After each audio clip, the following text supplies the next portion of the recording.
Secretary of State Mike Pompeo preparing for round 2 of meetings with one of Kim Jong Un's closest confidants in New York City today.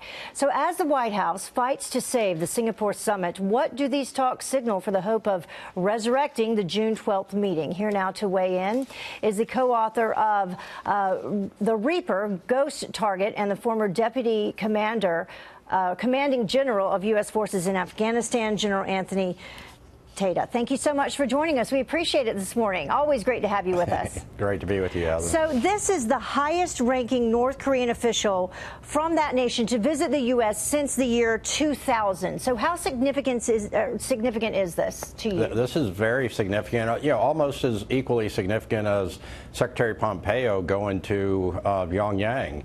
And so what we've got here is a show of real seriousness based on the North Korean government and the United States government. And it's not the only meeting that's taken place. There's other high-level diplomats, Heather and Panmunjom, in the demilitarized zone meeting right now as well, discussing the intricate details of denuclearization. And then there's yet other meetings in Singapore working out logistics. And so between these three meetings, of course, Secretary Pompeo, that's the highest level meeting and probably the most important, because all of that will be communicated directly back to President Trump, because really what the Secretary Pompeo meeting is all about is signaling a go or no-go decision to the president. Yeah. He's going to determine whether or not the North Koreans are ready to deal and move forward on this and whether denuclearize. they're serious, whether they're actually serious about what they're going to do. And President Trump has already shown he's ready to step away from it if they're not following through on what he believes they need to do in terms of denuclearization. Last night, I understand their dinner was steak, corn, and cheese. So we'll see how far they got with that. But they are planning meetings throughout the day today. And what, in terms of options, does North Korea have in terms of denuclearization? Can we go through some of the options that they have, the possibilities, and begin with handing over some of their nuclear weapons, which has done before? People talked about what John Bolton mentioned. He mentioned Libya. He mentioned that because of handing over some of the nuclear weapons in advance. Yeah, I would say Libya or any other country, Heather, is not a good example, because its context is everything, and so what you don't want to do is send the wrong signal to the people with whom you're negotiating. And there's no other country like North Korea. It's the Hermit Kingdom. They've tested 6 nuclear weapons that we know of. They have pretty extensive intercontinental ballistic missile capability, very different than Libya. And so what they've got here is a potential to immediately turn over some nukes right away.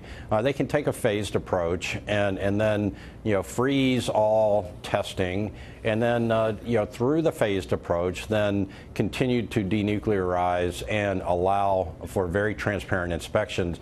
And that's what I think the Pompeo talks are all about right now. And I think it's very wise of the president to have these talks going on right now and to take advantage of, Kim Jong Un was, rumored to be educated in the West and in Switzerland. And he came to power with 2 visions. One is a powerful nuclear arsenal, and the other is a mighty economy. And while he does not have either, but he may be willing to trade the nuclear arsenal to enhance his economy. I've been in South Korea. It's the same people. Many families are divided by that 38th parallel. And the same work ethic is in the North as in the South. They just need proper leadership. Right. Then what would we bring to the table? Because obviously we learned a lesson with Iran. We're not going to, put up a lot of money up front.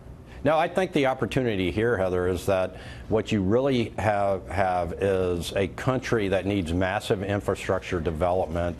And so what the United States can do is say, look, Kim Jong Un, you came to power wanting 2 things, nukes and a strong economy. Take the nukes off, trade that away. It will help you with your strong economy. Your partner to the south, and these talks may actually be about reunification. It's a bigger picture for me than just denuclearization. I think there's a holistic discussion about reunification and the economy. Yeah, that brings up a whole nother issue, because you got to bring China into it. And does China really want the reunification South Korea and North Korea. That's a whole other topic that we'll get into for another day. But thank you so much, as always, for joining us, General Tata. We appreciate it.